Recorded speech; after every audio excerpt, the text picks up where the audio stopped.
গলানোর আগ পর্যন্ত এটাতে হিট দিতে হয়েছে, আর এমনি গলে এর উপরে এইভাবে লেগে গেছে, গরম আছে এখনো। তো সবার আগে এইভাবেই ট্রাই করি। আমরা চাইলেই কিন্তু এই চার্জারটা 1500 থেকে 2000 টাকায় সেল করতে পারবো, কিন্তু এটা আমরা কেন করব না সেটা আপনারা পুরো ভিডিওটা দেখলে বুঝতে পারবেন। আর আমরা এরকম ভিডিও আমাদের পেজে প্রায় আপলোড করতে থাকি আপনাদেরকে সতর্ক করার জন্য যে একটা চার্জার কেমন হওয়া দরকার। আজকের ভিডিওতেও আমরা এরকমই বিষয় নিয়ে কথা বলবো এবং আপনাদেরকে সরাসরি দেখাবো যে অরিজিনাল চার্জার কেমন হয় এবং কপি চার্জারগুলো ভিতরে কি থাকে, কেমন হয়। আর বিশেষ করে এই ধরনের চার্জার যারা মনে করেন যে বড় সড়ো কিন্তু অরিজিনাল, বড় সড়ো বা ভারী হইলেই অরিজিনাল হয়, তো এই এই জিনিসগুলো থেকে আপনাদেরকে আজকে আমরা বের করব। তো অরিজিনাল কালেকশনে লাইক ফলো দিয়ে রাখবেন। আমার মনে হয় না যে এটা আপনাদেরকে বলতে হবে, আপনারা নিজে থেকে আপনারা আমাদেরকে এটা দিবেন, কারণ আমরা আপনাদের জন্যই এই ভিডিওগুলো বানাই।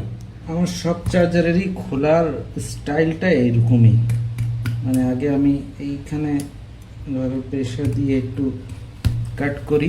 কাট করার ট্রাই করি, কাট তো হয় না, আমি সবার আগে এইভাবেই ট্রাই করি। না, দেখতে পাচ্ছেন এটা বের হয়ে গেছে। ভাঙি যদি করি তাহলে কিন্তু অন্য জায়গায় গিয়ে করবো আমি। হ্যাঁ, আমি এইভাবে মারবো এটাতে, তো এটা নিচে গিয়ে মারবো। কি একটা অবস্থা দেখতে পাচ্ছেন, আমার চাকুর গিয়ে নখটা ভেঙে গেছে। অবশেষে মনে হচ্ছে এটা আমি খুলতে পারবো, এটা একটু প্রেসার দিলেই খুলে যাবে। দেখতে পাচ্ছেন খুলে গেছে, এটা ওই চার্জারই। ভিতরের সার্কিটটা দেখে আপনাদেরকে কি মনে হচ্ছে এটা আমি এখন বের করলাম। বের করে তো হতাশ হয়ে গেলাম, এরকম এত কষ্ট করে এই চার্জারটা খুললাম, কিন্তু ভিতর থেকে এই জিনিসগুলো যে বের হচ্ছে আমি আশা করি নাই যে এরকম জিনিস বের হবে। এখন আমি এই জিনিসটা যেটা বের করতেছি এটা নিয়ে গত ভিডিওতে অনেক কথা কাটাকাটি হয়। অবশেষে আমারও মনে হয় যে আপনারাই রাইট। তো এটা আসলে ওয়েট বাড়ানোর জন্যই আর কি দেওয়া হয়। এটা ডাবল সাইড টেপ দিয়ে এটা ভিতরে আটকানো ছিল। এবং আপনাদের কি মনে হয় আপনারা অবশ্যই এটা জানাবেন যে এটা কি জিনিস, কেন দেওয়া হয় চার্জারের ভিতরে। এটা আমি সাইটে রেখে আপনাদেরকে এখন দেখাই চার্জার আমাদের কেমন। এই জিনিসটা দেখতে পাচ্ছেন, আমি এটা কেন করি আপনারা অবশ্যই কমেন্টে জানাবেন যে এই যে আমি প্লায়ার্স দিয়ে এরকম শর্ট করলাম, কেন করলাম। গত ভিডিওতে বলেছিলাম, আপনারা অবশ্যই জানাবেন আমি কেন এরকম করি। এটা হচ্ছে সেই 100 ওয়াটের সুপারভোগ চার্জার। এই সুপারভোগ চার্জার দিয়ে অবশ্যই চেক করেছিলাম আমি, এটা সুপারভোগ সাপোর্ট করে এবং দ্রুত চার্জ হয়। তো কিন্তু এর ভিতরে যে সার্কিটটা বের হইলো সেটা আপনাদের চোখের সামনে। তো এরকম চার্জার কেনা থেকে আপনারা অবশ্যই বিরত থাকবেন, এটা ফোনের অনেক ক্ষতি করে। এর মধ্যে একটা সাইন দেওয়া আছে, কিসের সাইন সেটা আপনারা বলবেন আমাদের।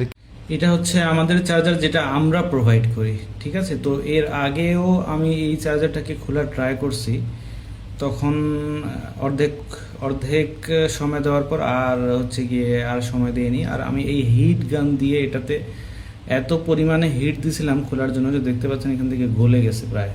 এটা আমি এখন খুলবো, এই হিট গান দিয়েই খুলবো, কারণ এটা ছাড়া কোনো ওয়ে নাই। কারণ এগুলো হচ্ছে ভিতর থেকে গ্লু করা থাকে, আর কোনোভাবে এটা কাটা ছাড়া কোনো ওয়ে নাই। অ্যান্ড যদি আপনি হিট দেন তাহলে হয়তো ভিতরের কম্পোনেন্টগুলো একটু এদিক ওদিক হইতে পারে ওভার হিটে, কিন্তু আমি এটা হিট দিয়েই খুলবো, কারণ এখন আমার কাছে কাটার জিনিস কোনো কিছু নাই। তো দেখতে পাচ্ছেন আমি এটা ফুল হিটে দিয়ে এটাকে অনেকক্ষণ থেকে হিট দিচ্ছি, তো এটা গলে যাবে একটু পরে। গলে যাওয়ার পর এটাকে আমি চাকু দিয়ে একটু প্রেসার দিই। তো দেখতে পাচ্ছেন এরকম অবস্থা করার পর এটা এখান থেকে ছাড়ে, একদম গলানোর আগ পর্যন্ত এটাতে হিট দিতে হয়েছে। আর এটা একদম খুব হার্ড মেটেরিয়াল।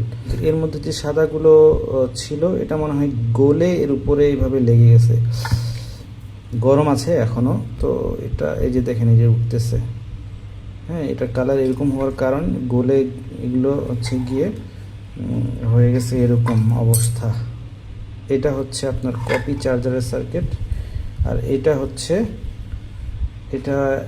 এখন আপনারাই কমেন্টে জানাবেন যে বাম পাশের সার্কিটটা হচ্ছে অরিজিনাল না ডান পাশের সার্কিটটা অরিজিনাল, আপনারা কমেন্টে অবশ্যই এটা জানাবেন। আমি আর কিছু বললাম না, এখনও অনেক প্রচুর পরিমাণে এই সার্কিটটা হিট আছে, কারণ মাত্রই আমি এটা খুললাম এবং এটা পুরানোর আগ পর্যন্ত এটা যারা এই ধরনের চার্জারগুলো মার্কেট থেকে প্রায় কেনেন তাদেরকে অবশ্যই সতর্ক করার জন্য এই ভিডিওটা তাদের কাছে শেয়ার করবেন।